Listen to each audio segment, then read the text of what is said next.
what's up, Scott? Welcome here with Imagination Creation Films, and today it is January 14th, 2022, and it's Friday, which means you get a live stream, unlike last week, because the reasons.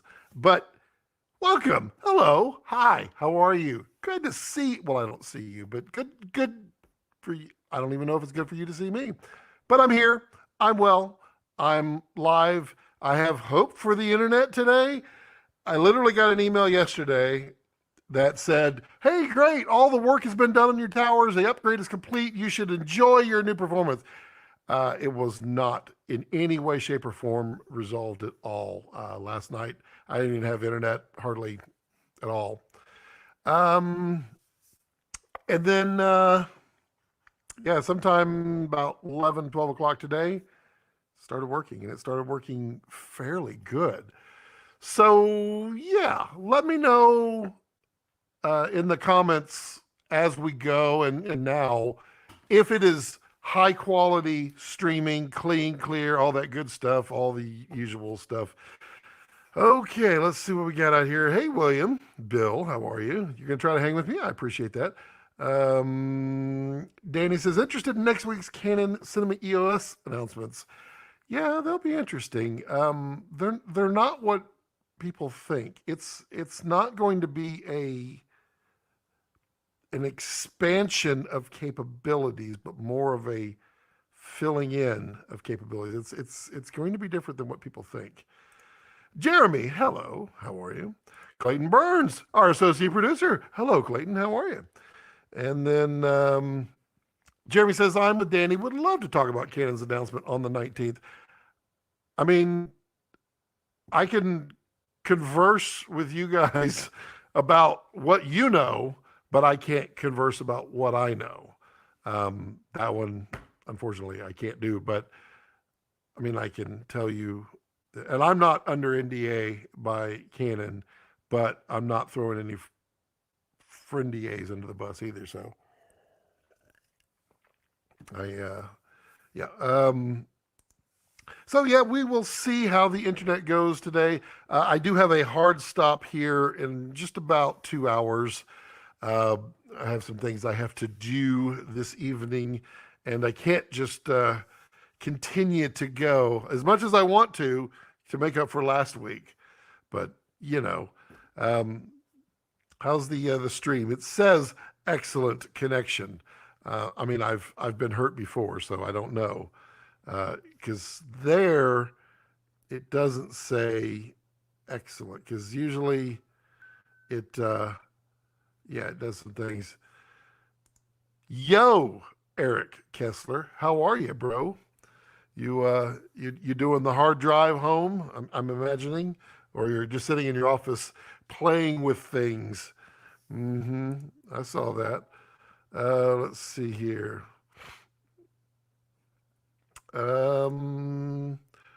Dork Productions. What's up from Lubbock, Texas? Looking good so far. Thank you very much. Who is Dork Productions? I mean, I know a lot of dorks from Lubbock. Let's see here. Clayton says, stream is looking good. It dropped out for 6 seconds a minute ago. Well, that's not helpful. Or not hopeful. I mean, my upload speed has been less than 1 megabit for the last several weeks.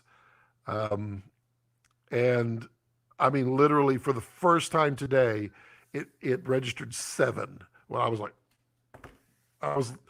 I need something to upload, but no. I mean, it literally takes like 20 to 24 hours to upload a single video. It is mind-bogglingly slow. And I have to apologize to all the channel members who get advanced viewing of the videos. I've been doing. I started uploading, and then I tell it to let it be to. Okay, you got to stop. Let it be to the channel members, and then I make a post about it and let them know, hey, it's going to be out there. Probably take 2 hours, because that's what the YouTube estimator says. No, then it takes like 20 hours, and then I have like a time I need to release it, so they get to view it for like 6 hours. So this last time Well, technically not yesterday, but the time before, I gave them quite a bit of time, and I didn't even send the message until after it was after it was actually complete. See, right now it does not show to be a good connection. It's showing bad. So I don't think this is better at all. Just let the stream ride into the late evening. I can't because I have to drive. Danny says, Longview, Texas. Here. Very nice. I know where Longview is. Reach. Hello, Reach. Hiya, Scott. How about that RAW for the C70 announcement? Yeah, yeah. But, I mean, think smaller. Well, next week. Gear Focus looks great, Scott. Happy New Year for everyone at Gear Focus. Happy New Year, Gear Focus. Happy New Year, everyone. It's I guess we didn't really have a New Year because the last live stream was New Year's Eve. So Happy New Year. Welcome to 2022, just like 2020 and 2021. Clayton says, any updates on your Dragon? Does the market look good, or is the flood of reds to the market recently tanking the price? So there is definitely a tank in prices, but it seems to have stabilized at a specific level. So what I'm seeing now is, yes, there are very cheap brains out there, but they're brains only. So when Dragon goes, or when I list my Dragon, I'll be listing it as a complete kit, which should fetch pretty close to what I'm hoping to get. And I'm very tempted to just go ahead and list it for sale and then wait until I have more funds to buy my Raptor, just so I could get it sold. But I don't want to be without the Dragon, or I don't want to be without the high capable camera. Komodo is fantastic, but it's not quite the same as a Dragon in some respects. So yeah, I probably will list it for sale. I don't know, maybe in a couple weeks. We'll see. But I do have for the Tech Cuts channel, and it's kind of funny because I was talking about all the things I was going to do for 2022, and I'm doing them. I'm actually doing them, not to the level that I wanted, but putting out a lot of videos. I'm creating a lot of videos right now. They just not released, mostly because I don't have answers for some of the stuff on the film channel. I don't know when I can release something. I mean, I see other people posting, so I'm probably gonna get in trouble. I don't care. I don't see how I could. I have the Nova P600 over here, right there. And I want to talk about it a lot, but I don't know when I'm supposed to talk about it. So yeah, that's there on the Tech Cuts channel, and then it's going to kind of overlap over to here. So not only are we going to do the MacBook Pro versus MacBook Air Battle Royale, but also I have the latest 12th gen Intel i7 processor and an AMD Ryzen processor and an RTX 3080 video card. And I'm going to kind of go through some builds on those on that channel, but also some benchmarking, comparing them to each other, completely focused here on video, but there just in general gaming and all that good stuff. I'm not much of a gamer, so I'll have to learn. Danny says, aren't you in the Austin area? What's up with the terrible bandwidth? Danny, I am 45 minutes, about 30 miles northeast of Austin. I'm out in the country, and that's what's up with the terrible internet. I'm literally far away from any town as I can get before I get closer to another town. So I have some strange internet out here. Dork says, we use a MiFi from Verizon and haven't had any problems with drops. We also use A10 Mini Pro to run the live stream. It's used for podcast rental studio. There's one problem with that, Dork. That sounds. I'm so going to get demonetized. We don't have cell phone access. The cell phone signal out here is at very difficult to obtain. So, I mean, I'm so far, literally, from any sense of reality, because AT&T, Verizon, they're all going to put a cell tower to maximize an area. So all of those are in the towns that are around me, and we happen to be right at the edge of each of them. So I have to be in a very specific spot to get cell phone signal, and I can't move and I get 1 bar. So I don't have hardly any signal, and that's AT&T. There is no Verizon out here. You can't get a Verizon signal out here unless you stood on the roof, which is very tall. So yeah, Jeremy, man, Happy New Year! Thank you so much. I don't know what to say. I appreciate that, but I mean, I do say, well, that large super chats do get a minute of pure and vocal adoration. So you, sir, get like a full minute of my adoration. I greatly appreciate that. And I appreciate all of my channel members. Thank you all for supporting me, which is another fun way, Jeremy, to support. I mean, I appreciate the super chats. You can just join the channel too if you want. I mean, that way it's easier. But whatever you want, it's all good. I appreciate that. James says, hey, man. Hey, James, how are you?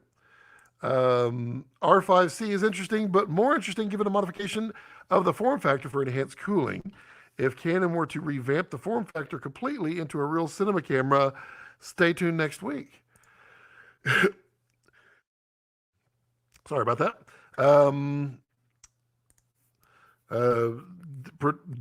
DK production. Oh wow, I see. Yeah, it's really frustrating. I cannot wait. I literally cannot wait. I even tweeted Elon the other day, and if any of you guys, support the channel, just want to tweet Elon and say, hey, Scott Balkin would really love to be in the Starlink program, because I've signed up over a year ago. But it says mid 2022 now. So I mean, if you want to help out by tweeting Elon, just nudge him a little bit. Say, yo, Elon, hook up Scott so his live streams don't suck. That'd be good. He did not reply to me, by the way, which tells me where I live in the world. Jeremy again. Clayton says, can we get a P600 versus S60 review? From what I've seen on the videos, these look like a great option. Similar output with Sinus Link, a nicer rental price, all with the aperture's quality. I will see. I need to find someone with an S60, although I do know someone. I might be able to pull that one off. Yeah, I think a friend of mine has a couple in his studio. I think that's what he bought. But I'm going there anyway to do a tour because you guys are going to love what he's doing.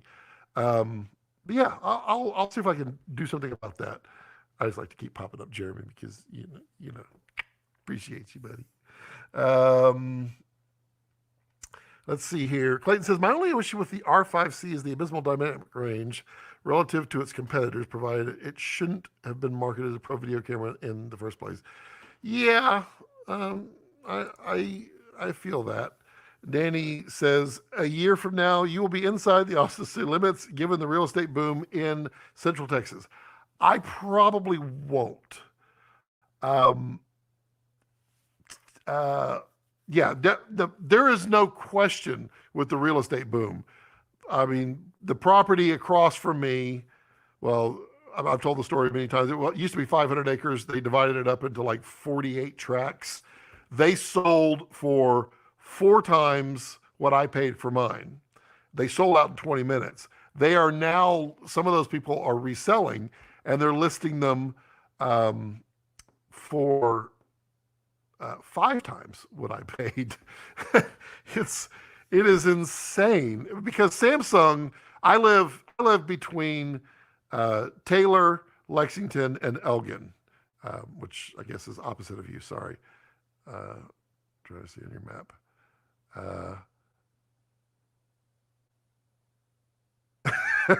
I'm trying to see the map. Let's see. Elgin, Taylor, and Lexington. I'm right here in the middle. There we go. That makes more sense. So there is nothing for Elgin. Well, Elgin would have to come out because they're not going to allow Austin to come take them. Austin wants to go north and south and west. They don't really want to go east because they've got Manor, they got Elgin, Taylor, Round Rock, Pflugerville. They've got a lot east. There's almost nothing west. So they're big on doing that. But even still, even if we got inside the city limits of Austin, they still would not provide us with high-speed internet. I mean, even the 50 or 48 tracks over here, and then there's, I mean, on the other side of me, there's quite a bit. You're talking maybe 100 properties are in this area. To bring fiber in, to bring high-speed internet out here, they would never recoup their cost. Even if the people across the street live in million-dollar homes and demand it, they would never recoup their cost. It would cost them hundreds and hundreds of thousands of dollars to bring in the fiber, just so they could give us some type of high speed. Yeah, I don't see it. I'd love it. Trust me. I truly love it. I'd pay extra to have some gig. I'd pay a lot extra because I pay probably 3 times, maybe 4 times what all of you charge or pay for internet. I pay $150 a month for what I have. Eek. Clayton says, do you by chance know where to get a custom molded Pelican insert? Yes, I do. What's the guy? Hold on. He's a nice guy. He's on Instagram. Hold on. And he will laser cut you. Come on now. There we go. Where is he? Where is he? Where is he? Where is he? Where is he? Where is he? Jason Cases. Sorry, I had to figure out what his name was, and I didn't actually search properly. So, but Jason Cases, go there. Just tell him you're a friend of the channel. I don't know that he'll do anything for you, but we have interacted in the past. So Jason Cases, they can make custom and laser etched inserts for. Am I in focus? Oh, I just have to sit back. Okay. Yeah, Jason Cases. Danny says, I work for Satterwhite Log Homes. I know them. We built a ton of homes in the area. Yeah, I know Satterwhite. I've seen them. I'm trying to think of where the closest log home. Well, the closest log home I know of is about 2 miles that way, and I think they did it themselves. It's a weird home. It's interesting because they use giant logs, like really big logs, and there's no design to it. It's like a block of logs, but it looks nice. Jason says, just to better protect the body when I'm not around to baby it. Yeah, another feeling. Yeah, Jason Cases will build you something nice. Danny says, dynamic range is a big concern for me, also on the R5C. Yeah, I am spoiled rotten with dynamic range. I can tell you, after owning Dragon for so long, I mean, everything else just doesn't feel good enough. I mean, Komodo has 15 stops. It's a little more noticeable than I thought it would be compared to the Dragon's 16.5, I think, is what Dragon technically rates out to. I mean, skew those numbers down a little bit if you need to, based upon who does the review. But I mean, even manufacturer specs, they're all going to advertise it for what it can do on its best case scenario. But then you've got like Monstro at 17 plus. or not Monster, but Raptor at 17 plus. It is the dynamic range, and that's what I love is pulling details out of the sky. I love cloud detail, and I will shoot like crazy to get cloud detail in like even in interview stuff where I can just back off the background. Yeah, dynamic range. The C70 is pretty good for dynamic range. The R5C, I mean, the R5 is just meh.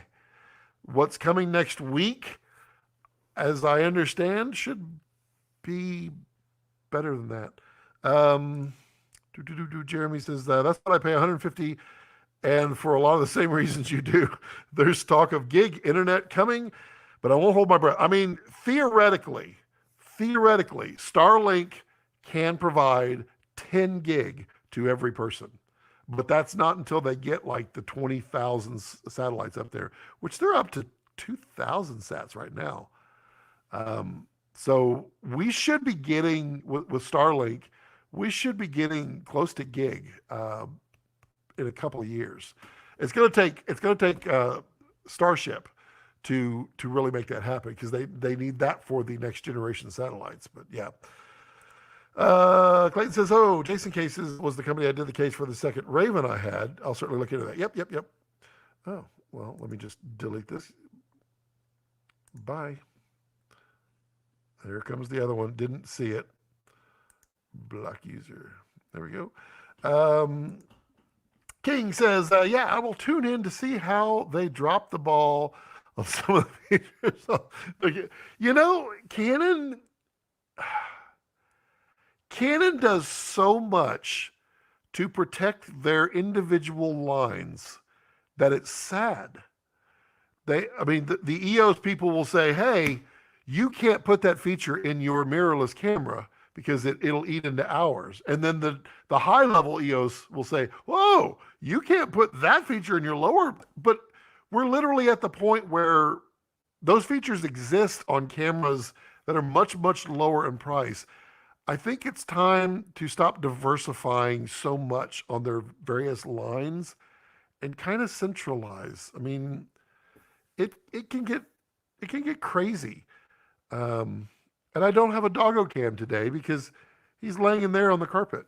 I guess he likes carpet.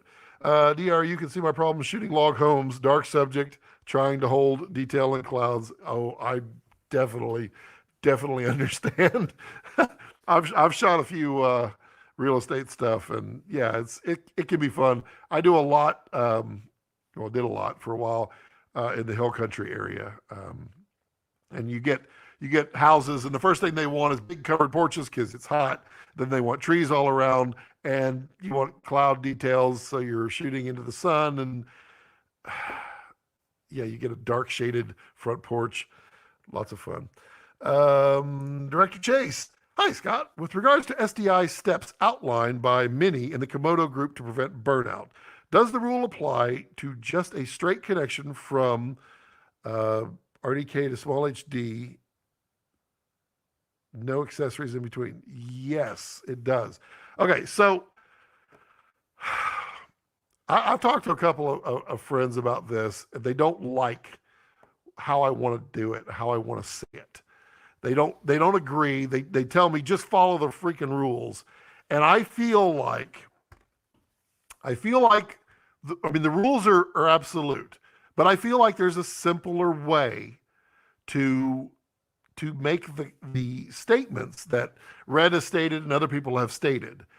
And the way I want to do it, and don't take it for gospel yet, because I'm still using words to try to describe it, is when you're connecting SDI to Komodo or anything with 12G, you want to affect the power first and then the SDI. So what that means is if you have everything hooked up, you can, well, you can't see, because I don't really, I didn't turn that off. Hold on. There we go, questions. That was supposed to actually raise up the picture-in-picture. Let's see. Okay, I don't have mine hooked up because I follow the rules.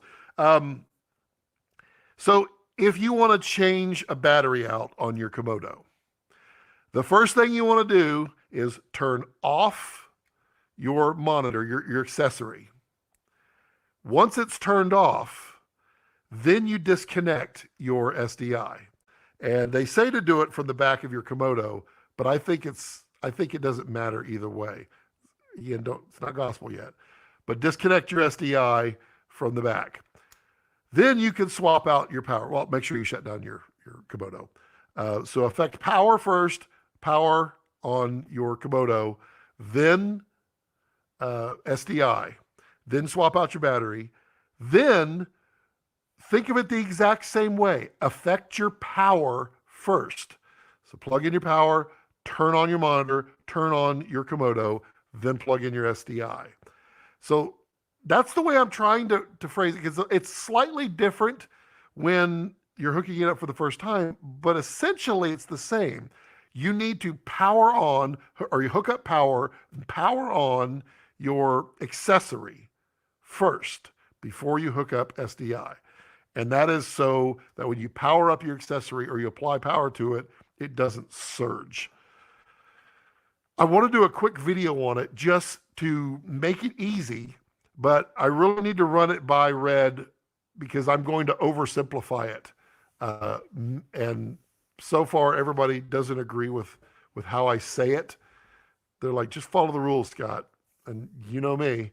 Well, I do follow the rules, but I like to keep it simple. A little fruit fly. Probably going after my delicious sparkling lemonade. Let's see here. Danny says, Canon crippling products due to internal product line considerations, predicting their own higher end offerings. Sounds like the IBM strategy and the road to brand irrelevance. I'll do you one better there. Sounds like Xerox. If we want to date ourselves here, well, I don't know. Maybe some of us are yeah, see my internet. It shows to be pretty poor right now. Yeah, Xerox destroyed themselves and let Apple and Microsoft rule the world. Yeah. Carlos says, I totally screwed up and thought this show started at 5 o'clock. Carlos, come on, man. It's supposed to be, well, it's 3:30 Central. Where are you, Carlos? You're in either in Colorado or Northeast. Maybe Northeast. I don't know where you are. I know where your channel is because I subscribe. And Carlos, good dude. You'll subscribe. He puts out more videos than I do because he has internet upload speed. Clayton says, just wondering if you've seen the new Macbeth. I have not. If not, it does come out today on Apple TV. I saw it in theater last week, and it's amazing. Very well shot, great adaptation. Interesting.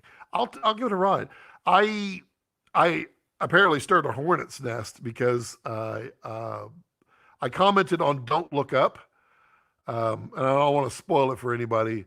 I had trouble getting through it. And some people were saying, "Oh, it's about the message. You don't agree with the message." No, not really. I don't watch movies for messages.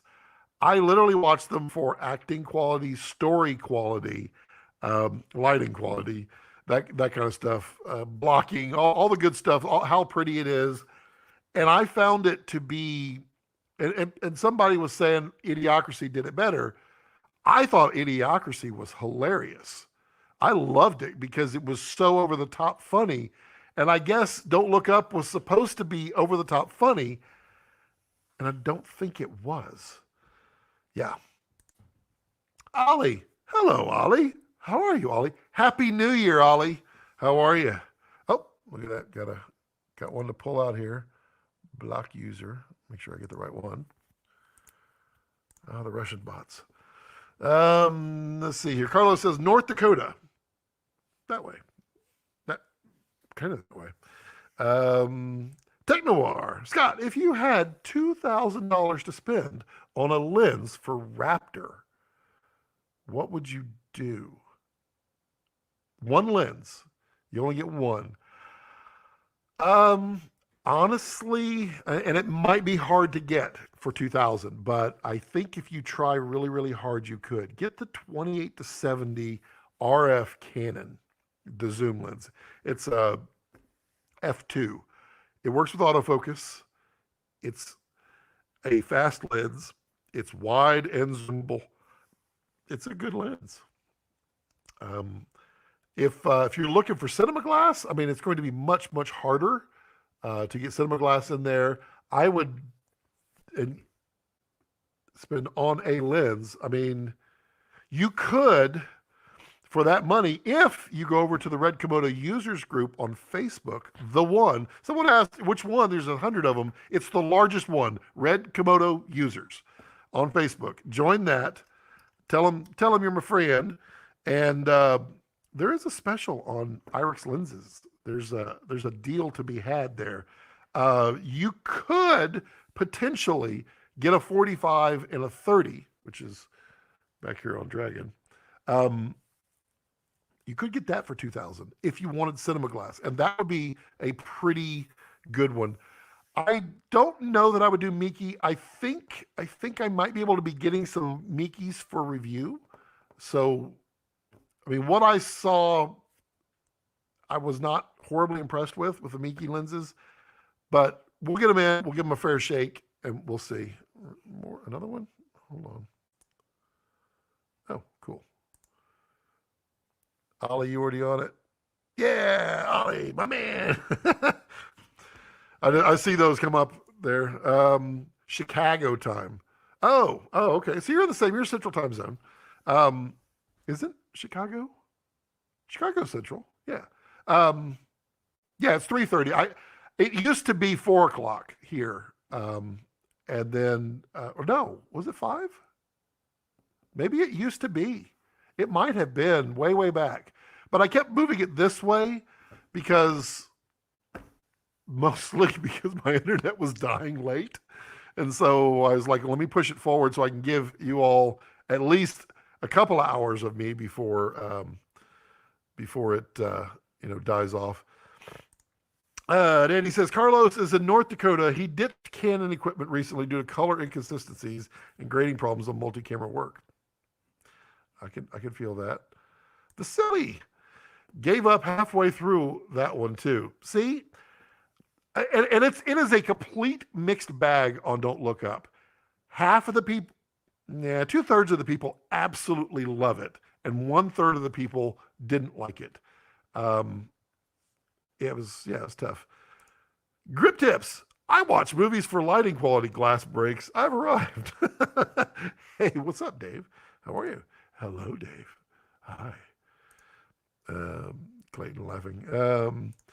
DK production. All I know is Carlos is in a cold state. Yeah, that's why I was thinking Colorado, but practically anything north of me is cold. Also been following you for over a year and a half. Well, thank you. I appreciate that. Nick, have you seen Bebop's new V-mount battery adapter for Komodo? Looks pretty sick. It has that DC in that allows you to power camera and accessories for hot swapping. I have not. Is that the shark fin one? Or is that I know there's a shark fin one out there that has that. I know Wooden Camera has the offset, so you can, I wish it would shift up. Why won't it shift up? It's supposed to, I literally have that selected. That the Wooden Camera is outward, so it has a spot for a small Canon BP battery. I think Mutiny is working on something for hot swap right now. That's Sutton, Mike Sutton out there up in Indiana. I think there's a couple other. I know shark fins are coming. Going to be a lot of shark fins, which I would love. Two little a shark fin on the back here. No longer do you ever have to worry about the power. Ali says, Don't Look Up was technically awkward. Felt like a first draft edit, but fun to watch. I can see that. People keep telling me I need to watch it again. Maybe I'll do that. I was playing with some Legos when I was watching it. The wife definitely was not into it. Nick says, Technoir, I'd consider the Canon 24 to 70 2.8. You can still use it as an RF to EF adapter to use a variable ND. That's a good point, Nick. Did not think about that. That is a good point. Yeah, he's right. The 24 to, although the 28 to 70 to me looks miles better than the 24 to 70 does. That being said, I own a 24 to 70. That's the 24 to 70 right there. I use it a lot. It's just an incredibly boring lens to me. It is the least favorite Canon lens that I own. And I own quite a few. But Nick is right. Get a 28 to 70 and then get a breakthrough drop-in filter. Get off there. The breakthrough drop-in filter. Review coming soon on the Cinema DFM, so that I can show you the cool new mount that they have for PL. I'm waiting for EF. I've got to get some PL glass in here so that I can do the review on that. But yeah, that's cool. Let's see here. Vasily says, a comet and a global warming, a completely different situations to satirize. It was more of a commentary on dumb and distracted public who are more obsessed by celebrity scandals. I did catch that. I did definitely caught that. I for sure was feeling that. Clayton says, Iris. Ever since putting that 30 on the Raptor, it hasn't come off. The glass is really great for what it is. The look is reminiscent of vintage Zeiss glass, and the sharpness is great. I think you're right. Vintage Zeiss glass is a pretty good compare. See, I think it's better than a CP2. CP1s are nice. CP3s are nice. It's definitely cheaper. It is by far the best lens that IRIX has put out. And stay tuned for the 11 to 15 review. I've got to shoot a mini doc, and all of that's going to be used on there, as well as the Nova 600. So I can get some more B-roll. I got completely called out on my IRIX review. Someone did not like, and they wanted their money back on my channel. Yeah, said I don't know how to do a lens review. I do what I can. When I have a project that I can use them on, I will use them. But YouTube is not my life. It's seems to be lately, but it's not my life. Although I do seem to be branching out onto YouTube, but YouTube is not my life. Filming is.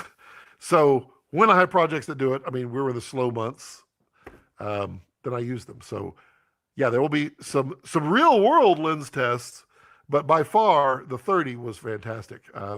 I shot my wife. Wait, that sounds really bad. I used the 30 against my wife. She did not like the footage, so I did not use the footage. She has the right.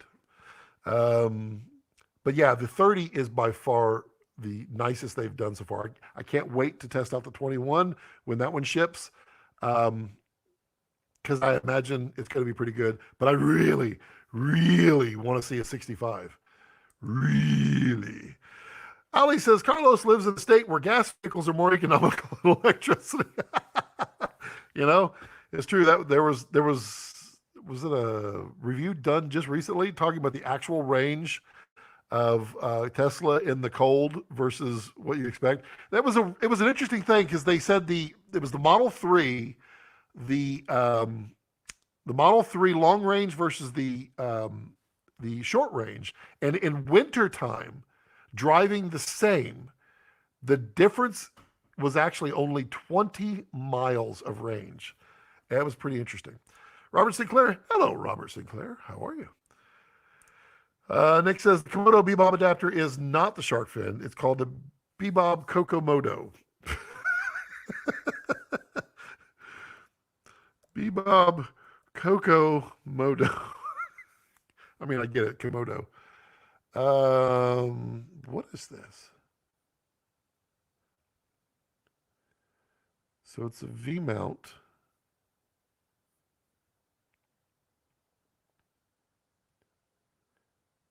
So does it have power built in?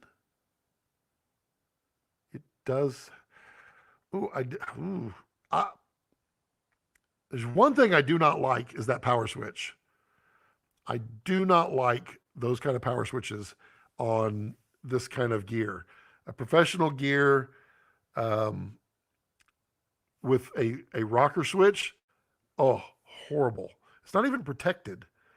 Okay, wait a minute now.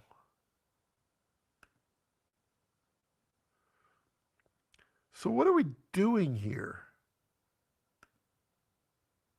That doesn't look like it's going to solve anything because they're not using the BP connections. So there's no savings for SDI. It's still a danger for SDI. I don't quite know what the purpose of that is. David says, "Hello, Scott. Just getting in. Hello, David. Amazing how Raptors are now in stock, but you still have to wait for a Komodo. Sales must be very well. There is a different market for Komodo versus Raptor. Raptor is very niche, very high end, very specialty. It's also the most powerful cinema camera out there. I mean, show me one that can do more. I don't think it exists. There is no 8K 120 out there. Venice 2, that can't do 8K 120. Show me an 8K 120 raw camera out there. Don't know of one. DK says, FYI, our technical name is D or K. Hence why the D and K is kept. Got it. Stands for Daniel or Karen. Interesting. I was the 1/3 that did not care for it. Don't look up. We have the 20 to 55 DZO, but we use the 18 to 35 SIG. Yeah, the 18 to 35 is a good lens. It's absolutely one of my favorite lenses on the planet, especially for Komodo. The 20 to 55 is pretty good, but you can't get the 20 to 55 for under 2K.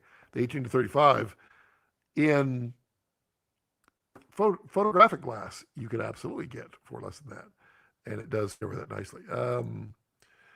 What light do you have parked outside casting the Venetian blind shadow? What makes you think I have a light? That's the sun. The sun does the light. All right. I'll be nice and how can I do? Oh, you know what? I could do it this way. Let me just do this. Hold on. Don't ruin it for him. I know some of y'all are like, ooh, I know. Okay, right there. Oh no. I didn't loosen the right thing. Let's see. That should. It's a set. That is this is a set wall. You can't see it. That's a set wall. That's all it is. A really bad one too. But the light that's outside is the 300x aperture with the spotlight attachment on it. Yeah, it works really well. By the way, nice practical vintage luminaries above your head. Yes, those are really cool. I got those at IKEA. I like those because they're dimmable.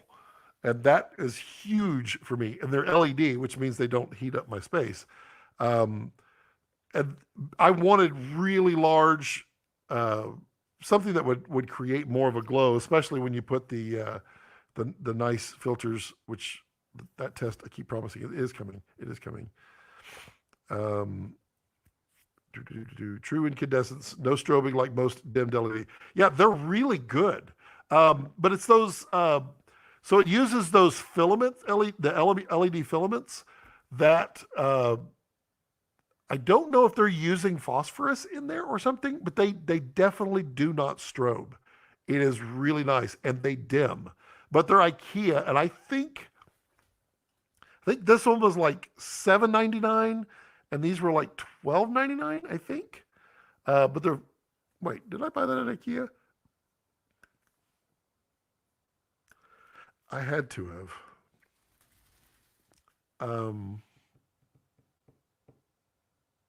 She took them out of here. We've been cleaning up the studio a lot. I mean, it's gone through some amazing transitions here, mostly so I can give a tour and not be embarrassed. Yeah, those are really cool. I'm yeah, I bought them at IKEA because I remember looking at them in IKEA, and I just bought the. Did I? I don't know. I'm pretty sure it's. If it is not IKEA, it's Amazon. Please use my affiliate link. Let me just. My internet has been, or my email is also down. That's also fun because of the security certificate on the virtual server that I use died. Man, I'm never going to find these. I have to go to my Amazon account. Amazon bulb. I know I bought some on there and they weren't that good. Okay. Got it.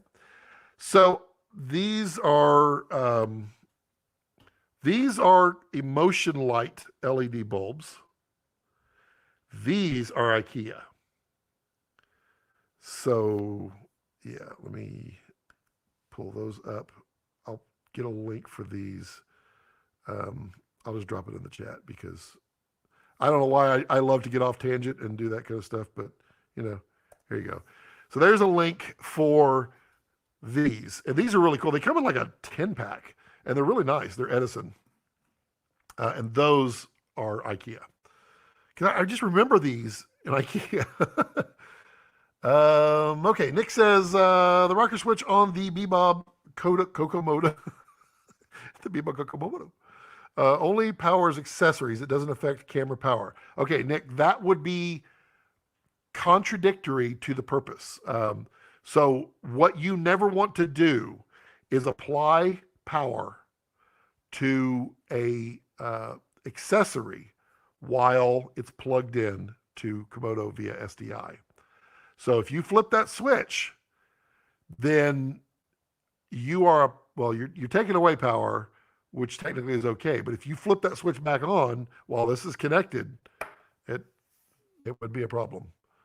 An IMAX 1570 with a V8 engine as the motor probably surpasses the power. That's pretty good. In depth, but I can't think of much else.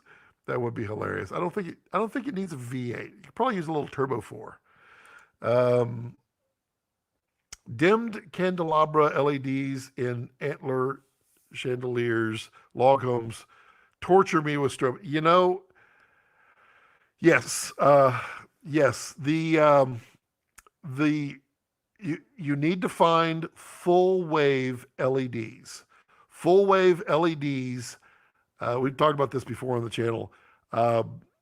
They don't strobe. They also are dimmable, and they're much better. But yeah, you're right. Everybody buys the cheap candelabra little screw-in jobs, and they are horrible, absolutely horrible. Jeremy says, speaking of filters, my set of PA tiers by Revar City showed up today. Scott, if anyone else were to be interested in those filters or scarf dust, where could they find them at a discount? Well, Jeremy, thank you for bringing that up. That is a really good point. And, we could do a live demo switch between them. It isn't quite fair because I'm on I'm on my teleprompter. But what I could do is demo quickly between A and B, and it won't be a perfect comparison. It can't be, honestly, because, well, I have a slanted piece of glass in front of it. But, so let's see. This one is Scarf Dust. Let me see if I can see. Well, there we go. So we'll do one on, that's going to be hard. There's Scarf Dust. So you can see the difference there in the blooming, trying to, have you done, I played with this. If you angle them, it creates such a challenging bloom. It's almost like you're generating some anamorphic flares. Okay, so that is Scarf Dust. And here comes PA Tears.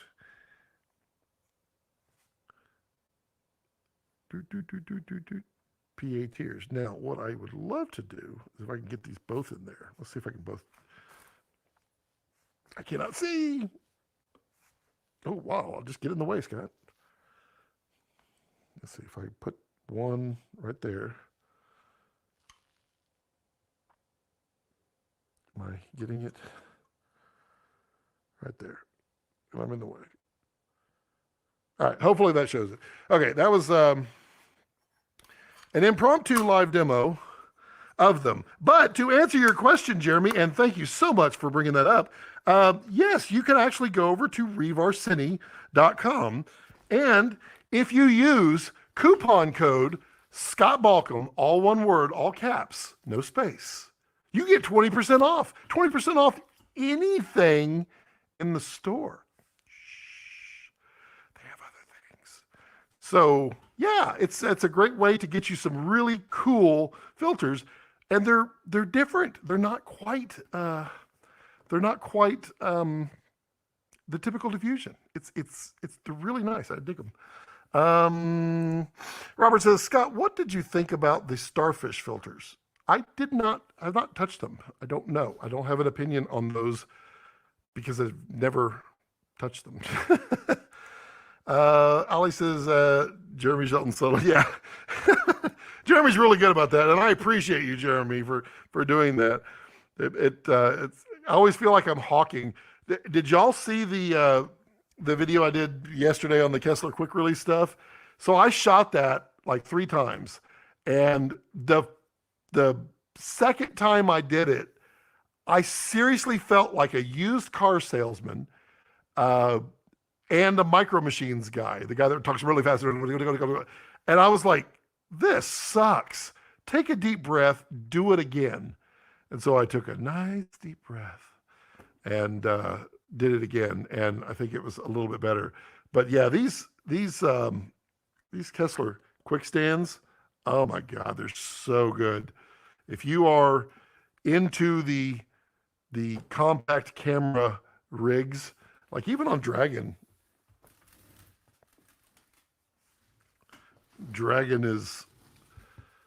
it is so stable. I love it because it's not going to fall over. I probably shouldn't do that, but I did it. Look how rugged those reds are. I love those quick stands. And if you use my affiliate link down below, I hope, and then use coupon code Scott Balcom, all one word, all caps, for the Kessler stuff, you get 5% off. 5% off. And it's only for the month of January. They're not going to let me have it any longer. So you literally got 2 weeks left. So if you want 5% off anything from Kessler, anything, then use that down below. And yeah, that's it. I really feel like I just kind of like did a PBS thing. It's like, today's videos are brought to you by sponsors like you. Okay, Ollie says, so apparently Canon are going to have a busy month. Probably not as busy as they want. Raw says, is that the OC7? It is. This is the G7. It is, to date, my favorite monitor. I do use the port keys some, but this is brighter and bigger, which goes really well with old eyes. But yes, I love this monitor. Absolutely love it.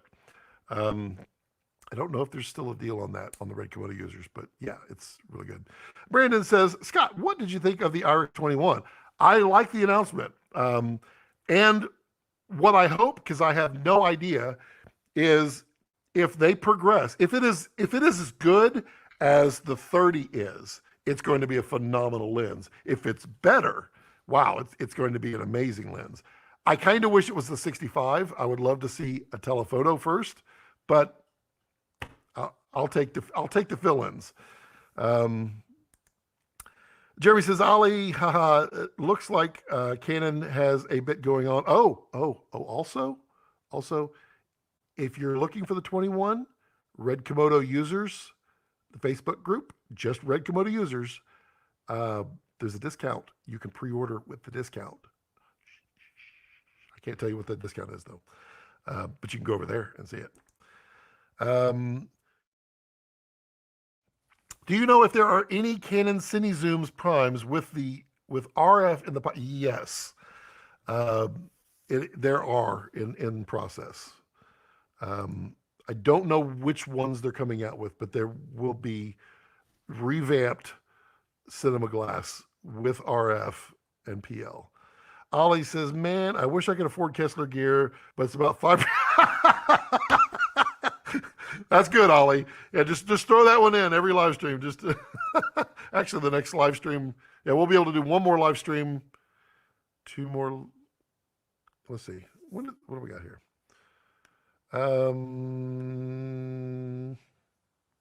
Yeah, so cool.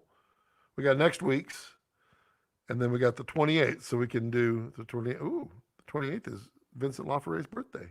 It's all right. The 22nd is my birthday. January is a good month. Danny says, I'm a huge Kessler fan. Their stuff never disappoints. It's really true. And yeah, I know things. I'm excited for everything that they've got, everything that I run, and everything that they work on. It's some good stuff. Oh man, you ruined my layup. I'll leave it to Jay. Yeah, I did kind of just go right into that. Sorry. Good job though, Ollie. Though you were thinking, keep it on the toes there. Ollie says, Danny, all of my Kessler gear that I bought 7 years ago is still relevant and upgradable. What other company offers that? You're absolutely right on that. You're absolutely right. I mean, all of it works with itself. I mean, the only exception is like the motor system from the Oracle drive is not the same as like second shooter, but all the gear is, and they still make motor mounts for all that stuff. It's amazing, and I love it. Did you see the Frankenrig 2.0? I love shooting with that thing. I have some future work potentially down the stream for that. I can't wait to show that. Aye, Captain. Says Brandon, and that was about, what was it? The RX-21. Yep, copy. And D&K, does anyone know if the 20 to 55 DZO EF mount will fit on the Kipper tie on the red helium? I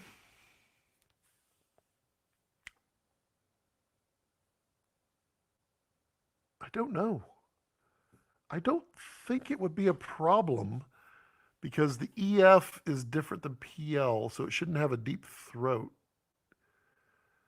I wonder if that's going to demonetize me. I mean, every single live stream I do, I get demonetized. And this time I turned off the closed captioning, because I think it's like messing up my words and putting words on there that it instantly flags it. No, that's not cool. So I turned it off this time. We'll see if I get demonetized. Actually, can't I tell? I think I can. Let's see. Oh, no, wait. It says I'm still monetized. Yep. Okay, well, good for me. Yay. I need my 12 cents.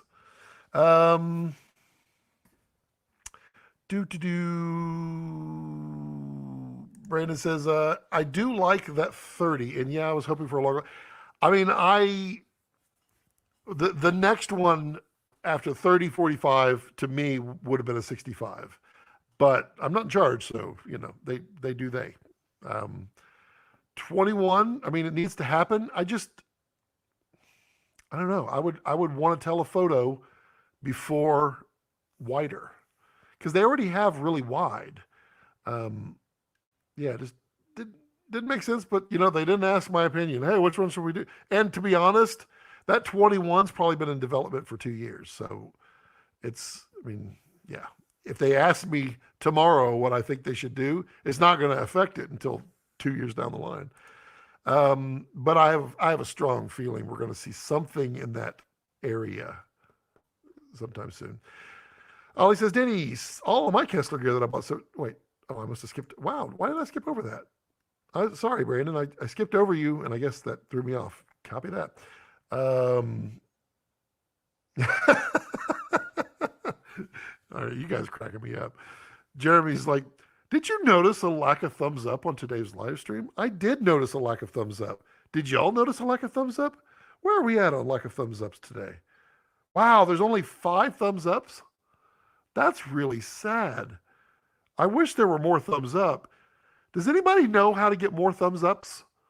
I would love to get more thumbs ups. DK says it's still deep with the EF. It doesn't fit in our pocket 4K. Interesting. Huh. That's interesting. I did not. I don't know. Yeah, don't know. But you should buy the Canon.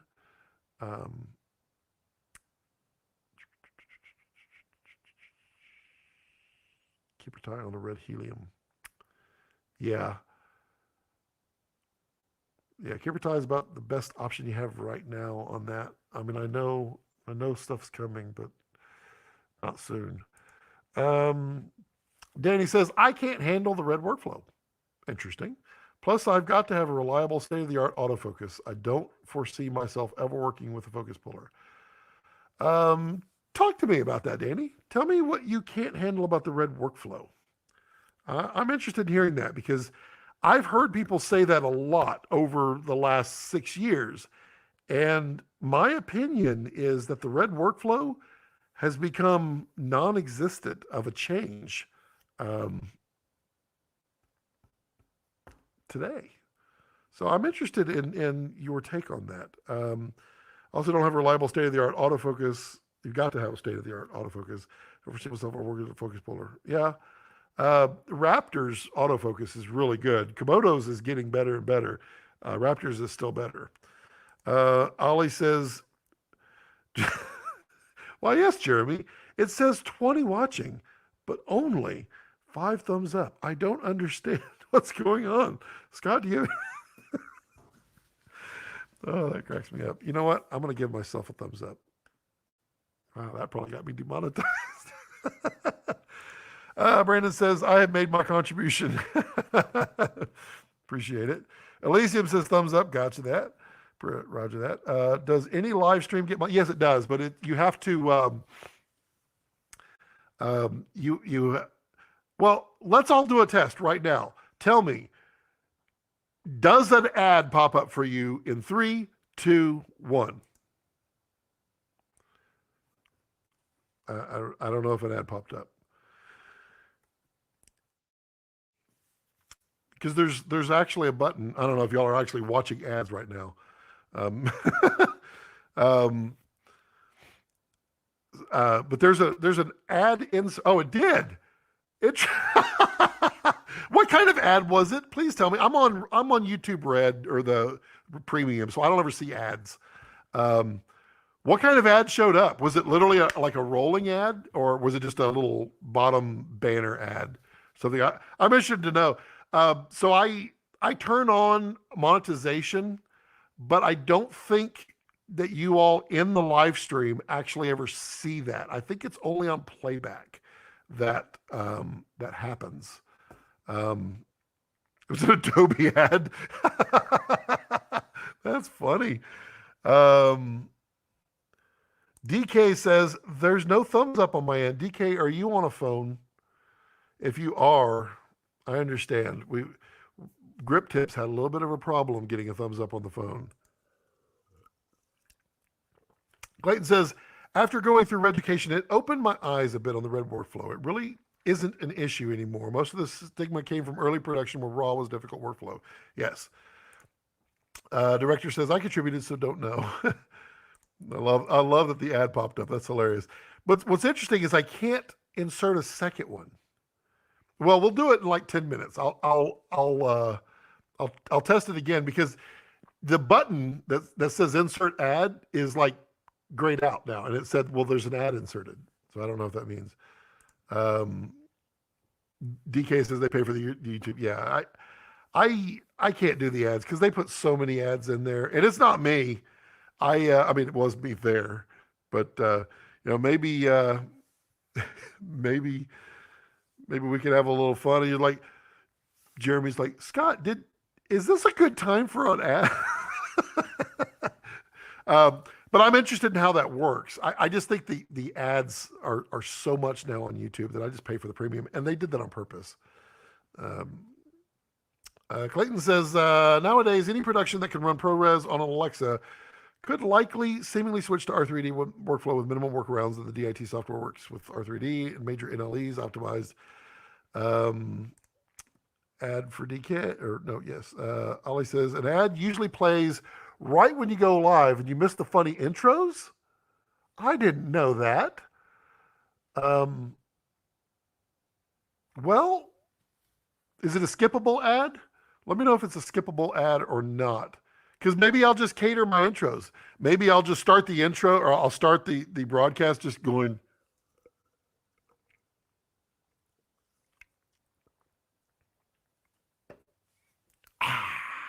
And then do the intro. Wow, this whole time, y'all have been missing the intros. I guess I won't spend any time on those. No ad, but I pay for YouTuber. Yeah, I definitely understood that. Danny says, no ad, not much point with 17 viewers. It's 12 cents. Well, I make about 12 cents on these live streams, other than like people like Jeremy who just are so wonderful and do the super chats and all that stuff.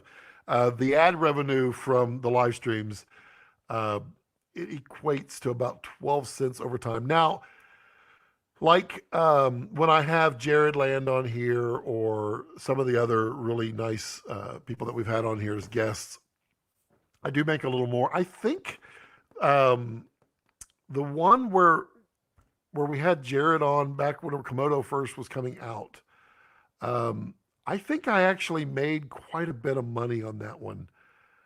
I think it was like $39 that I made on that live stream, but it had like 10,000 views. Because I mean, at that time, that was one of Jared's, I'm going to do marketing differently this time. And he was like teasing so much. And so there was this whole, what the world is Komodo? What's a Komodo? The kind of thing. When Raptor just like, hey, here's Raptor. So the having so many people getting their information from that live stream, I think was pretty cool. But I mean, they got to do things. They got to mix it up, throw the dice, figure out how they do it.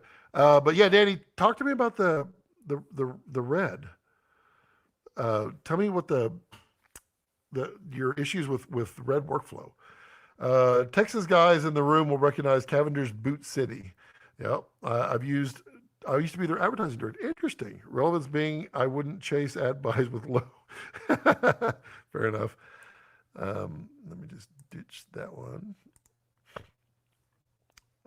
What are your thoughts on the FX6? I like the FX6. I think it's a really good camera. I mean, the FX6 is basically the A7S III, which is that camera, the sensor stuck into kind of a mini dock body. You get electronic ND, you have audio, you have everything that you have with the, I keep pointing to this, A7S III in a more defined body. So I really like the FX6. I know a lot of people that have them and love them too. People will ask, FX6 or Komodo, and I'm like, they're two different animals. So it's not something that I would directly compare. You could shoot the same stuff with them, but they're not the same because this shoots raw. That does not. That's not FX6, but I'm pointing to it like it is. But that has really high frame rates. This does not. Uh, this has a microscopic amount of dynamic range more than the A7S III, but the A7S III is really a pretty image. So that sensor that's in there, FX3, FX6, A7S III, all of those have the same sensor, and it's a really pretty sensor. The color science on it is really pretty. You get 10-bit color, 10-bit depth color in there. You get 422, 10-bit, 4K. It's pretty. You get, I think FX6, do you get a higher codec? No, I think it's the same codecs. I think it's the same. So, I mean, just everything about it is, it's a camera that I already like with more bells and whistles built into a form factor designed for that. So I would say it's a fantastic camera. I really like the FX6, and I don't think I would shy anyone away from the FX6 unless their needs are, I need to shoot raw, or I need more dynamic range, or that kind of stuff, that I would point you other directions. But I mean, you get autofocus, you get electronic variable ND. I don't think it's variable, it stops. Yeah, it stops. You get built-in audio interface. You get a lot of features on that. So it's a great camera, especially for the money. So no, I wouldn't. I think great things about the FX6. Clayton says, I guess I'm just trying to justify the absurd amount of time I'm putting in with minimal results I'm getting out of it as a full beginner. But what are your thoughts on Unreal 5 for filmmaking? I mean, there is going to be a significant place for it in the future. And I mean, where they go from there, it's going to be pretty phenomenal. I can see a future where, I mean, basically instead of a studio space where you rig lighting, it's a studio space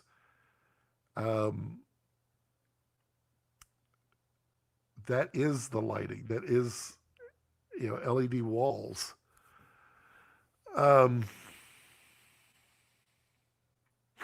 Yeah. Theoretically, at some point, there should be no difference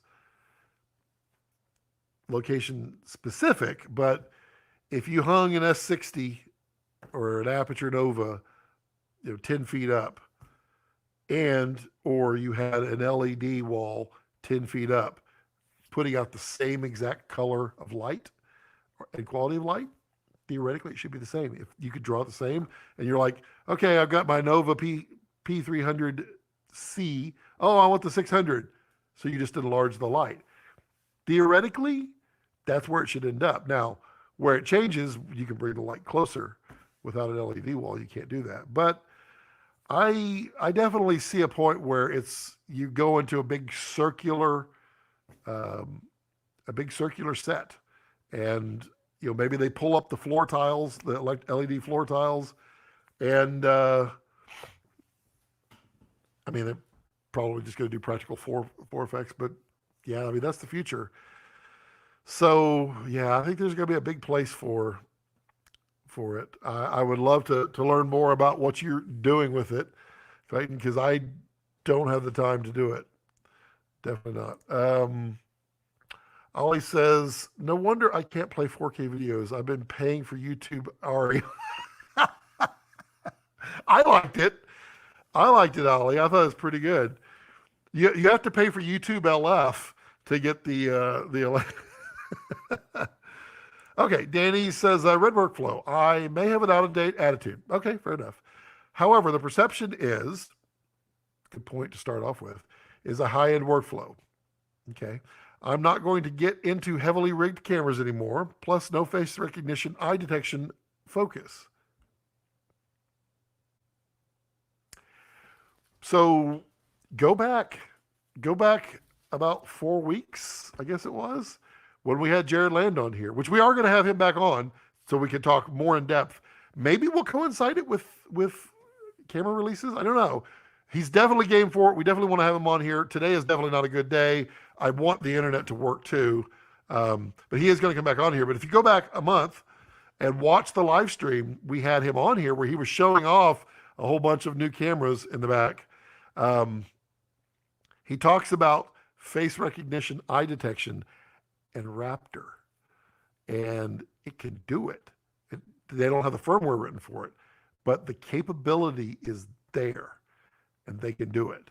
And they're slowly working on it.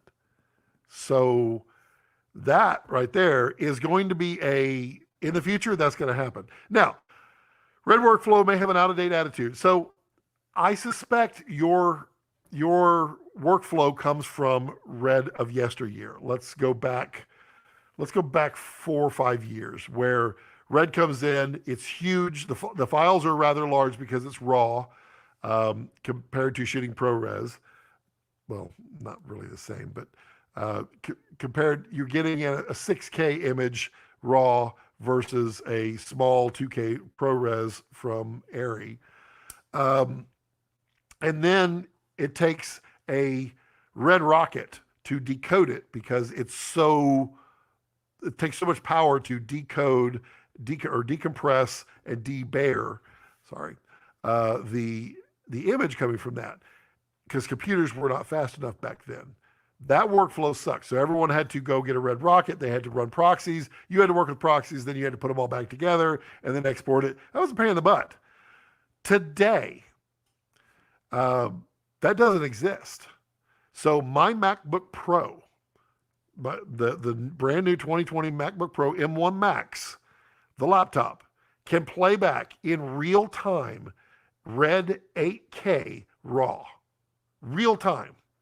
6K, I can do multiple streams. 4K, I can just do tons and tons of streams. And there'll be a review on that shortly. I'm trying to format it right for this channel because it's not a laptop review. It's more of a what can you do.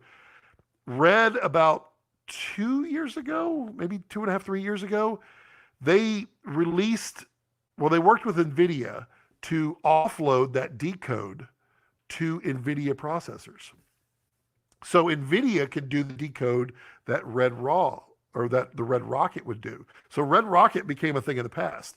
Then you could play back. So I have back there my old main workstation is an overclocked 14-core Intel CPU with a 1080 Ti video card. And I can play back at half res 6K all day long. No problem. It is phenomenal what Red has done. With the 3080, which I can't wait to test, I have not built it. Parts have been back there for a while.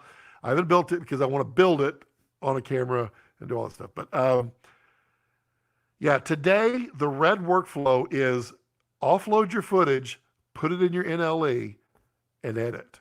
There's no proxies needed.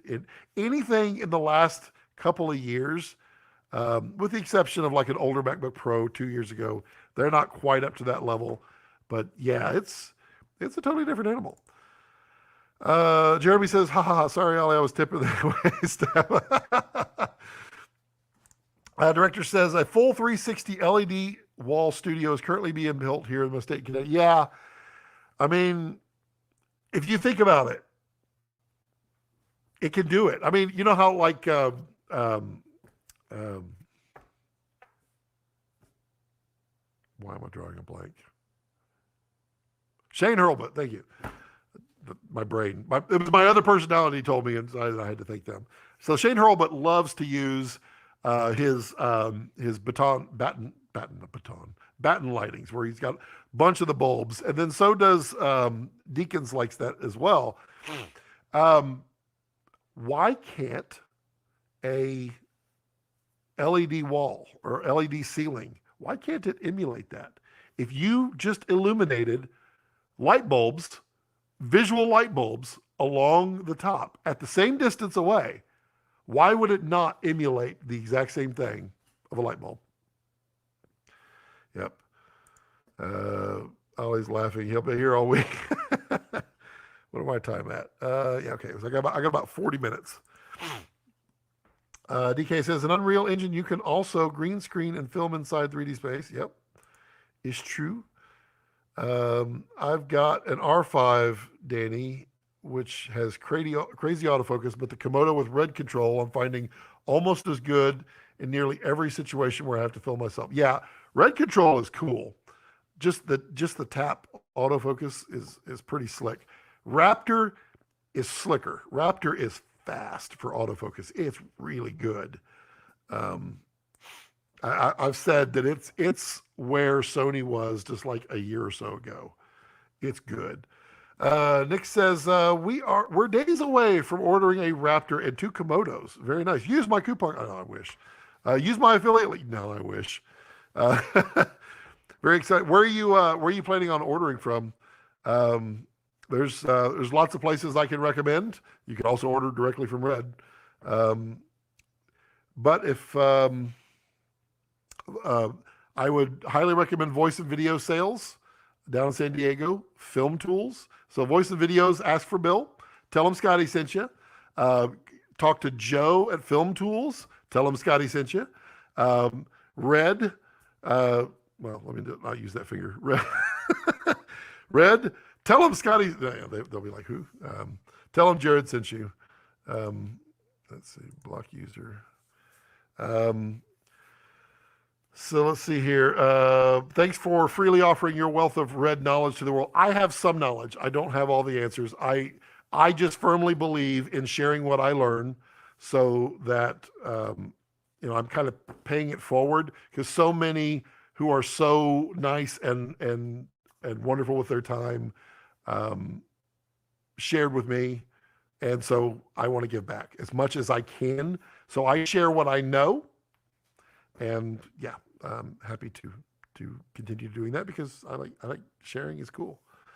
DK, on the Red workflow, we have a Thunderbolt QNAP, and it makes a huge difference too. Yeah, that's another thing. Sorry,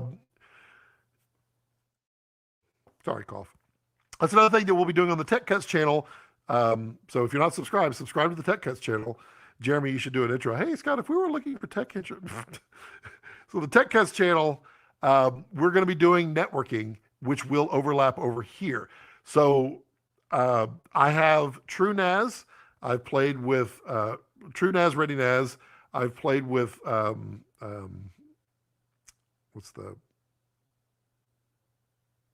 another one. I've got Synologies. I have 10 gig Ethernet. I have all the stuff that we could talk about for networking on budgets.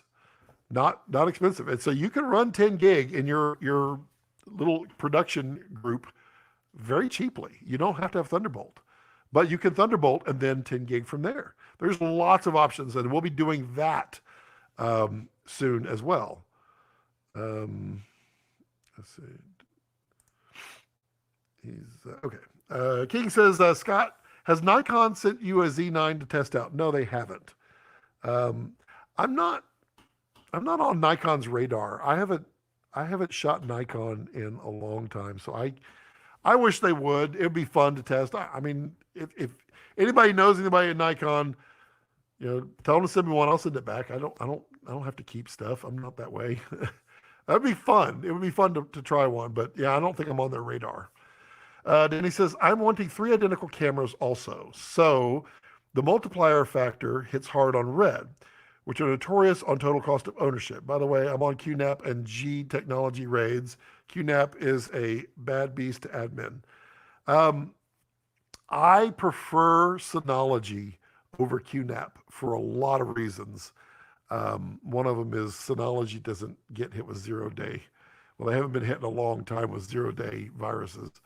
But I find QNAPs to be okay. I don't think there's a major problem with them. I just find Synology's better. But with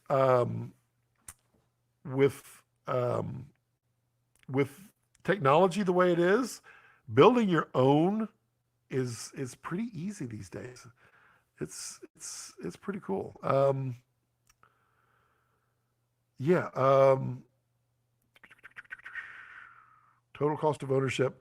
I mean, I don't think total cost of ownership with the Komodo is is that bad. What was the camera you said you shot on, Danny? Is the R5? Is that what you said?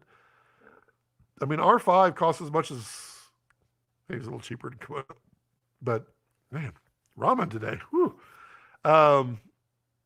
R5 is actually really hard of a codec if you're shooting on 8K compared to Komodo for processing. But they're identical cameras. I would give that. The one good thing about Red, though, is matching the cameras is a piece of cake across all of their line, because IPP2 is backwards compatible, and it's phenomenal. Also, you can pick up like a DSMC2 light body or a DSMC1. You can pick those up cheap now. Brandon, I seem to skipped over your comment. I apologize. I was hesitant about investing in Komodo, but zero regrets now, and shoot on the Komodo more than anything else now. I mean, you're not wrong. I have the Komodo in my hands, not for YouTube, but for production stuff. It's in my hands a lot more than the others, except when it comes to nature. Nature, I'm shooting on Dragon a lot. And then time lapse, I don't have all the full time lapse yet on my Komodo that I want. So I still do a lot of time lapse on there. But that, I shoot 6K, 82 frames a second, a lot for nature because I can. And Tommy's like, hey, Tommy, thanks for being a channel member, buddy. Appreciate you. The 10 gig, yeah. So what people may not know about 10 gig is you don't have to have a switch. You can hook a 10 gig card to a 10 gig card. Every single adapter now in the 10 gig world auto switches. So you don't have to have a crossover cable anymore. Those are the days of the past. You don't have to have an uplink. Just connect directly to each other. They'll figure it out and they'll make the connection. And then you can share between two computers. Okay, but Scott, I have 3 computers. Hey, that's not a problem. Here's how you do it. You buy a dual port 10 gig card, put that in the computer with the storage. Your other 2 plug in directly to that. And you can do all that without a switch. But Scott, okay. So there is a new switch out by QNAP that is 4 ports of 10 gig and I think 8 ports of 1 gig.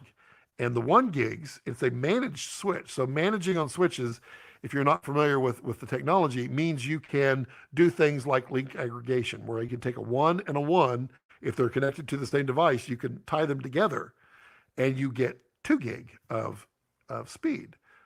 Kind of handy. So like on the Synologies that I have, they're older, but I can do link aggregation, go to the QNAP, and the QNAP's only 300. Let me get a link for that. I want everybody to look at this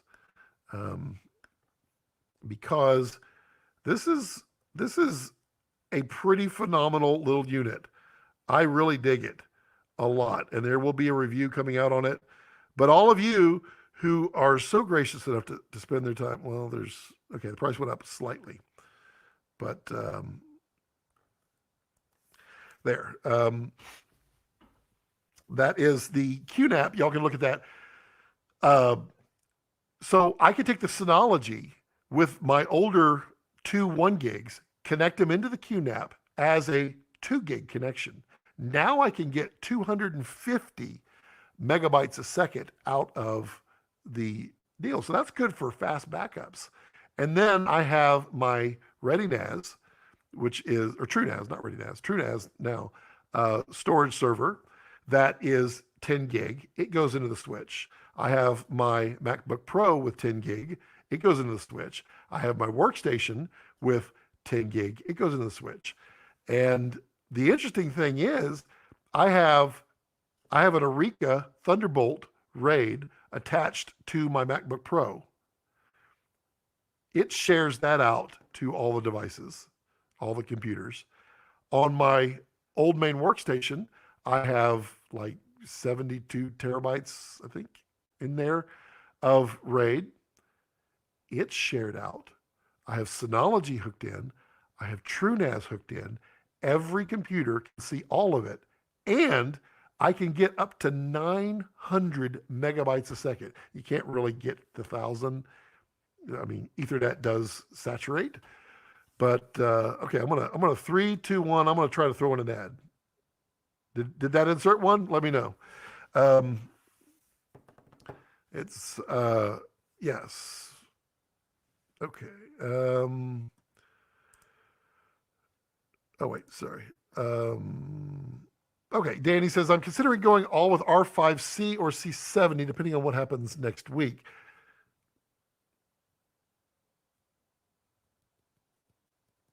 Wait next week. It depends. Do you, it, wait next week. I think depending on your finished product, I think next week will solve your problem. Oh, Tommy's a buttscott. Okay, Tommy's a buttscott. There's the Amazon link. Yep. Okay. Danny says, I've got a huge collection of EF glass. I agree with you. I do too, including a full set of Canon's tilt shift lenses. I like the tilt shift lenses. Really like those. Those are great for architecture like you're doing. I've even got 10 vintage FD lenses adapted to EF. I bought them all brand new when I was a teenager. Nice. Everything I have is EF here. Everything except for one lens, which is not, this one. This is the only non-EF lens I have. I bought one Sony. This is a cheap kit lens, which is actually a really good lens. I was really shocked at how good and clean it is. And I use that on the A7S III so I can do autofocus really snappy, because the autofocus with those kit lenses are pretty amazing. I don't know if anyone's having an issue, but your sound seems low today. Oh, okay. Well, let me boost it up. How about that? Is that better? I can do better. How about that? Is it better? I dropped it down because I thought this thing kept going up, but I can boost it. Is that better? Hopefully it's better. If it's not, let me know. Tell me what I need to do with it now. Tommy says, Danny, I love my Canon FDs. Yes, I've seen your FDs. They're nice. Reach, did you sell your MacBook Air or are you keeping it now that you upgraded? So I sold it, but my wife has one as well. So we had two for a while. I didn't see a need to keep it. I don't need that many computers, even though I have a lot of computers. I use my iPad Pro for most everything that I'm interacting with. And then Powerhouse is the MacBook Pro or for travel. So yeah, I sold it. Sold it to my mom. She needed a new laptop. She was working on a 2010 MacBook Pro. So it was a nice change for her. Misspoke. FD lenses can't be adapted to EF. Yeah, they can. Can't they? Tommy's aren't yours EF? But I have them adopted to various mirrorless, and they would adapt to RF. I thought, Tommy, yours were EF, or are yours PL? Jeremy says, I would genuinely love a YouTube tutorial on setting up building these 10 gates. Yes, Jeremy, that is absolutely coming. And that is the goal, because I talk about it, and I answer the questions here. And I mean, if you don't have time to wait, you can just hit me up and ask instant message or something. I'll kind of walk you through as best I can. It's really easy. It's scary to people, but it's really easy. I see you. Bye-bye. Remove. Oh, you got it first. Oh, there's two of them.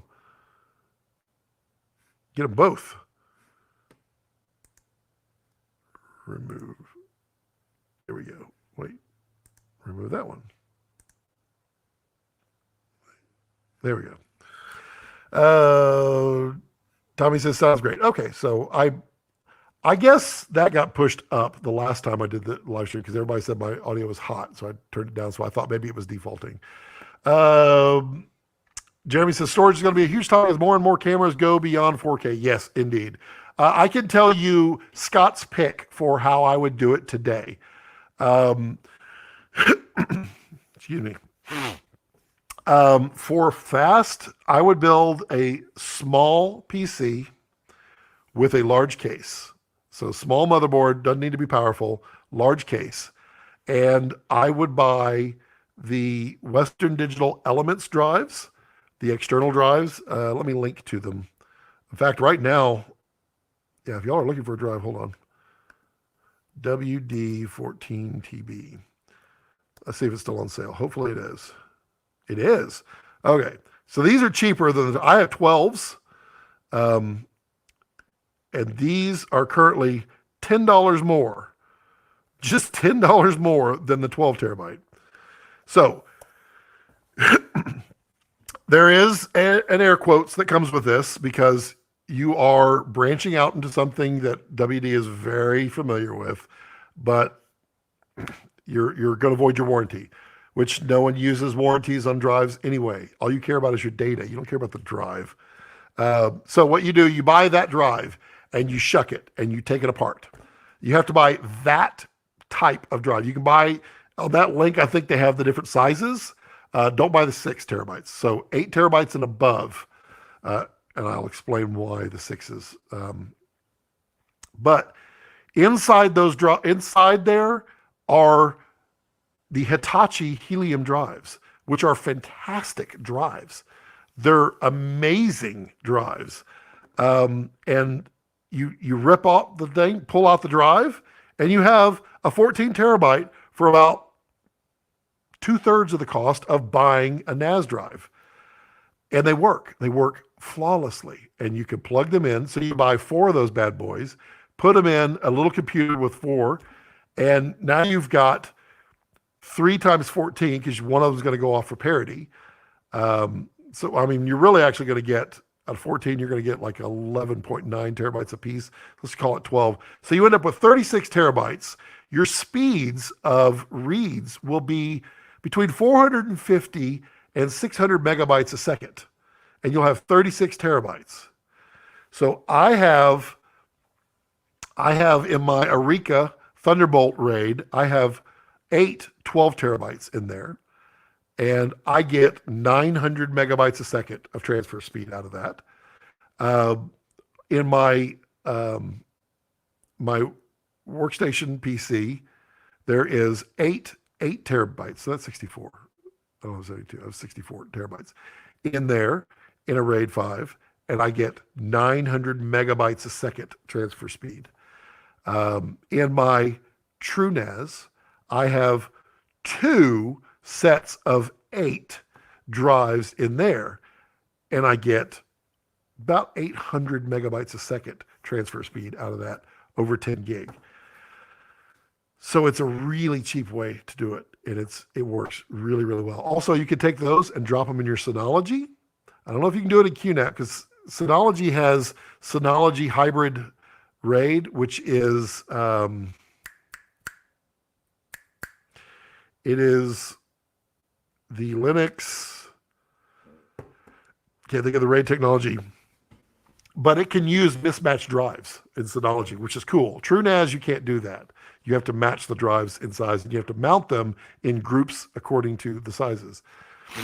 But yeah, that was a good tangent.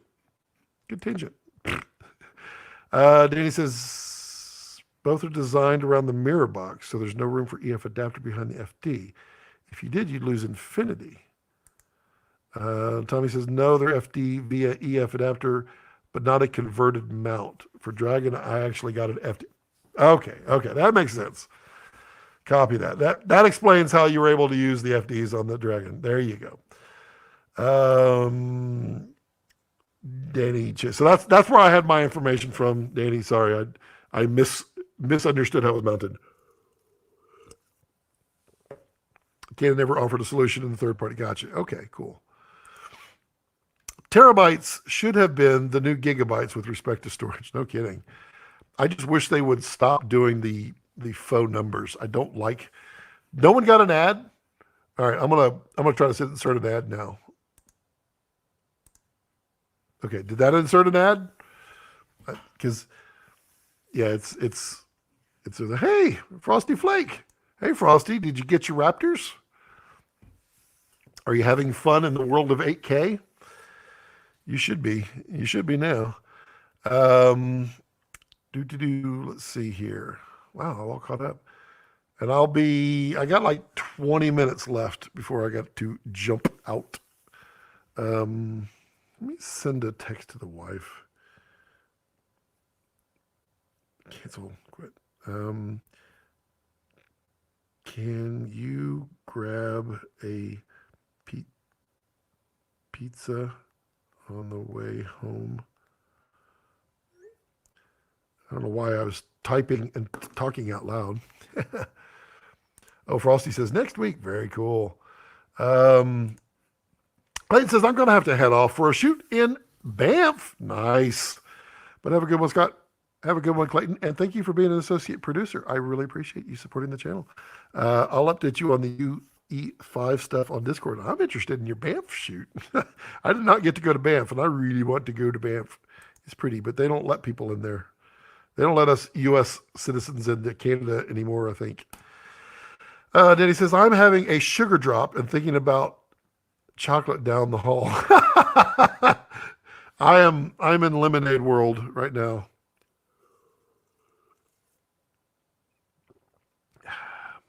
Rex, what are you doing, buddy? He's just passed out in there.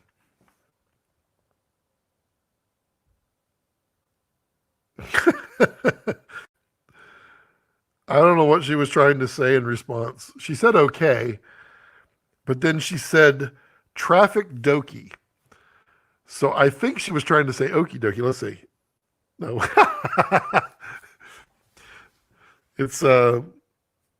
It said traffic sucks. Gotcha. So she won't get to say hi. Call it in.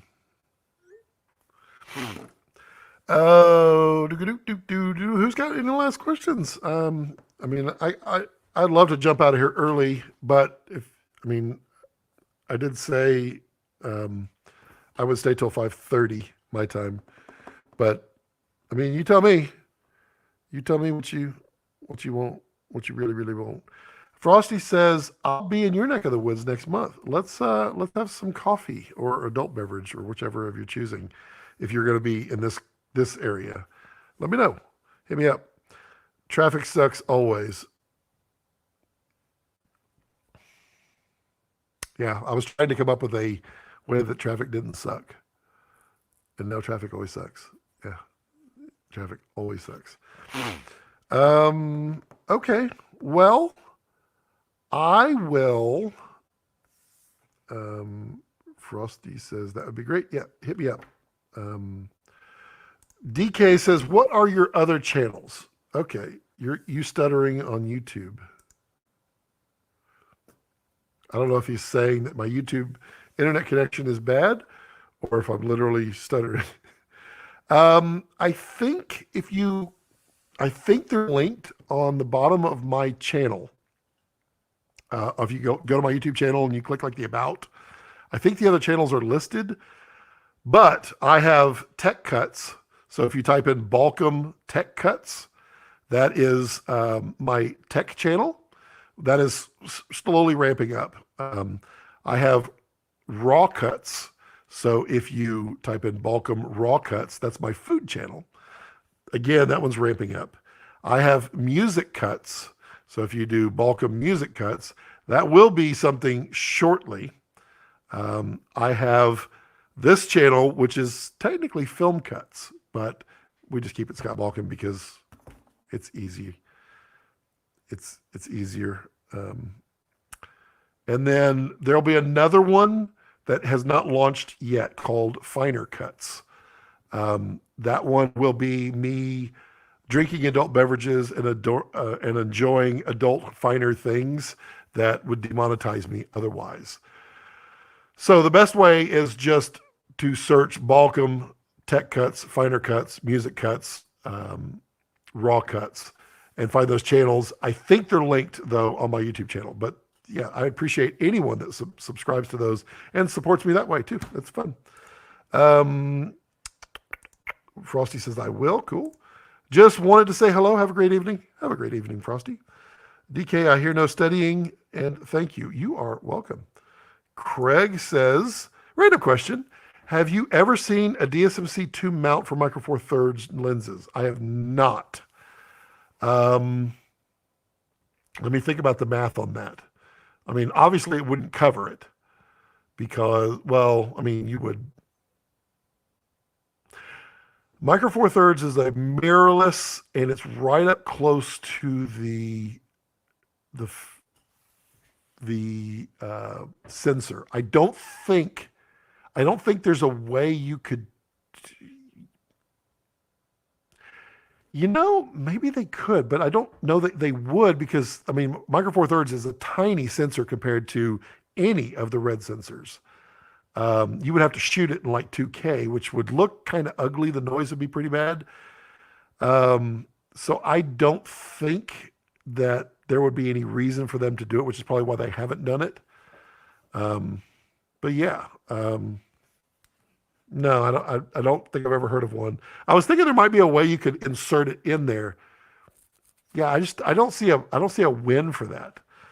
Dylan, hello Dylan. Channels are linked. Cool. Are all of them linked? Music, film. Well, film is this one. Music, raw, tech. I know the other one's not yet, but thinking of some of those Micro Four Thirds anamorphic lenses could be interesting. Well, Craig, so if you go back on the channel a couple months, there are some RF mount that cover mostly Komodo Super 35 that you can do for the Vasins. There's a couple of those anamorphics. There are some bigger anamorphics coming, some budget-friendly anamorphics coming. And then from a really good company that I like, there's some full-frame budget, well, not cheap budget, but budget anamorphics that look impressive as heck. I mean, wow. Scott, why don't you use your Komodo for YouTube over the Sonys? I did for a long time. There's two reasons. One of them is not really that big of a deal. I have to convert to SDI to HDMI. It's not that big of a deal. But the other reason is, quite honestly, I answer a lot of Komodo questions on here over Sony questions. So having it here, I mean, I literally put it down on the desk every day that I'm live streaming, and I bring the Dragon around too, just so I can have it at the ready, because you know how much I love to go get to the cabinet and pull stuff out. So I use it here for demonstration purposes. So I try to answer questions as visually as I can. Going back to the person who doesn't like my filter or my lens reviews. Craig says, that makes sense. I'll stand by to see what the others are. Yep. Okay. Danny says, one of two. Regarding Kessler, I own too many motion control systems and I regret them all except Kessler. Along the way, I bought in some lightweight stuff for travel. I bet I know where you're going with it. Yeah. I mean, I understand what you're saying on the Kessler stuff. I don't regret anything with the Kessler stuff. They're all phenomenal. And the best thing about Kessler is they just keep supporting their gear. They keep making more and more gear that interfaces with more and more of their gear, which is awesome. Plus, Kessie Baby, right? Ryan Connolly, coined that film. So I'm stealing it, but I'm using it. Kessie Baby is, he's a darling. He's a sweetheart. He's one of the nicest guys on the planet. How would you not want to support a wonderful guy like Kessie? I love Kessie. I have no problem saying it. I'll give that man a big old hug. Yeah, Kessler stuff is awesome. I think what he's telling you, Scott, is you need another Komodo. I need a Raptor because I will shoot. I will shoot on the Raptor just so I could say I'm live streaming with Raptor. But I need internet to upload that. Okay, 2 of 2 from Danny. The lightweight motion control stuff bit me bad after driving 2,000 miles up to Idaho. I love Idaho. Twice. I'll say this. I will never buy anything with built-in batteries ever again. I can imagine what brand from Turkey bit you in the rear for that. Well, actually, they don't have built-in batteries. No, that's not. Edelkrone stuff is all BP or the LP6E batteries. But yeah, yeah, built-in batteries. If something dies, you done. You done. I do love Idaho. Sandpoint area. Oh, it's lovely, lovely up there. Almost moved there to Priest River. Came really close, really close. The land was not that bad. It's 20 acres for like 79,000. I think is what we're looking at. But yeah, now it's like 200. Should have bought back when I did. Once you get your V-Raptor, your new Scott Welcome HD channel will be yeah, because I'm only in 720 because I'm using StreamYard. Yeah, I mean, if I can get high speed, if Starlink gets here, I will stream in 4K. Yes, I will. I will stream. So let's see here. Where are we at? Oh, we're only at 16 likes. Oh man, I really wanted to leave today on 20 thumbs ups. I thought for sure we would get there. Tommy says, I'm pretty sure this has been asked already, but what are your plans for this channel in 2022? Yes, lots. So I want to tie all these other channels together. And a lot of it is because of the work that I do, I work for other people. I don't ever get to show the footage. So it kind of sucks that I do food shoots and I don't get to show the footage. It sucks that I do documentary stuff and I don't get to show the documentaries. I don't get to show the breakdowns. So I've got the tech stuff to kind of cater to that side of everything, but to allow a crossover to this channel. So think of everything as crossovers. So the tech stuff, I could talk about nerdy stuff over there and then cross it over to the nerdy stuff where it applies here. Because you don't care about gaming performance on a PC. And if you missed that, by the way, Tech Cuts, we're going to be doing, I've got a new 12th gen Intel to test out and a new AMD processor to test out, an RTX 3080 to test out, comparing it all to the MacBook Pros. I mean, it's going to be cool over there.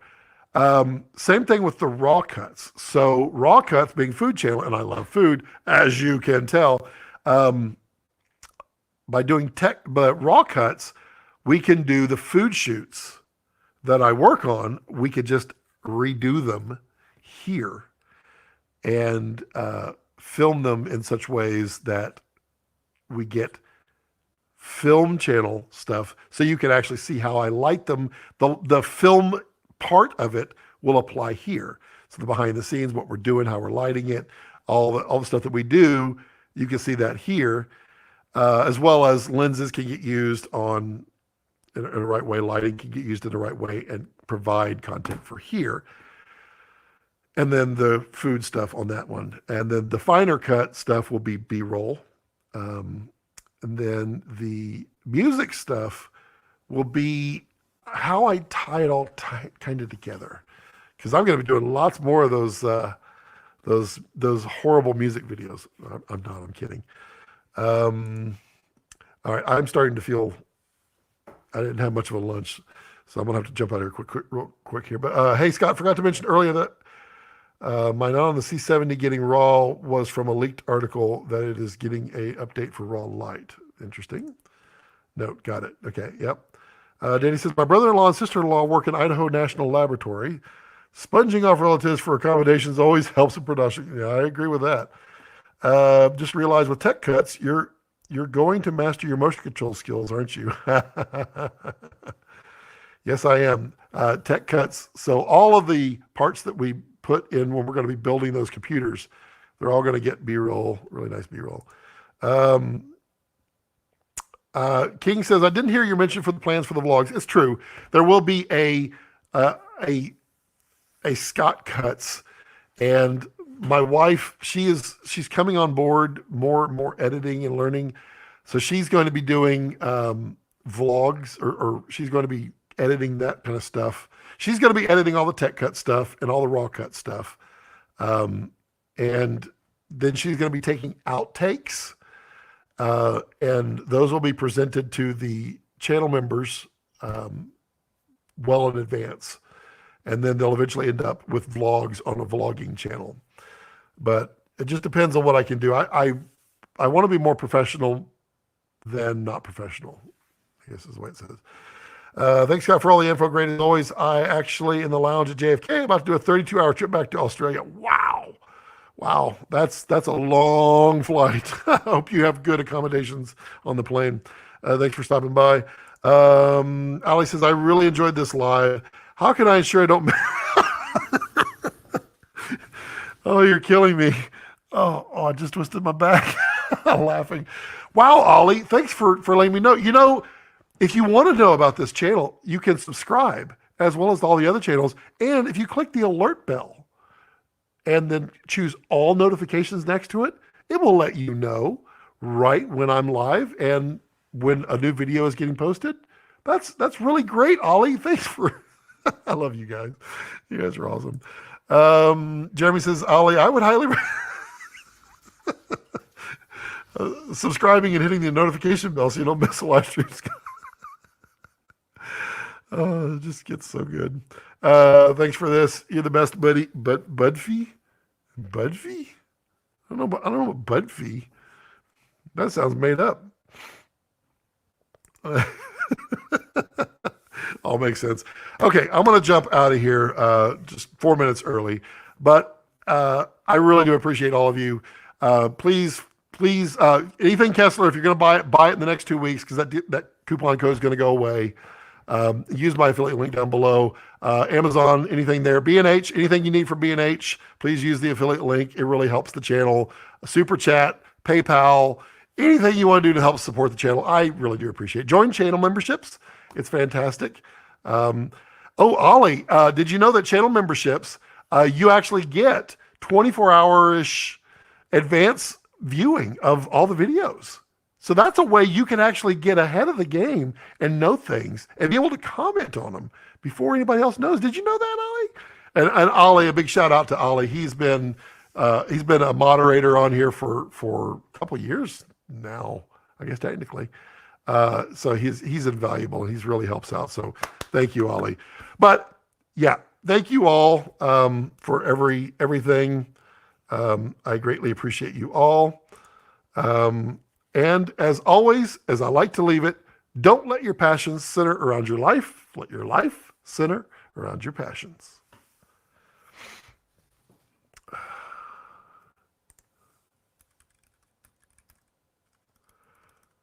Also, I can't wait to see. Wow, I can't spell. I'm just doing the last 20 seconds for the thing. I just want to see how my Twitch stream did. All right, in broadcast.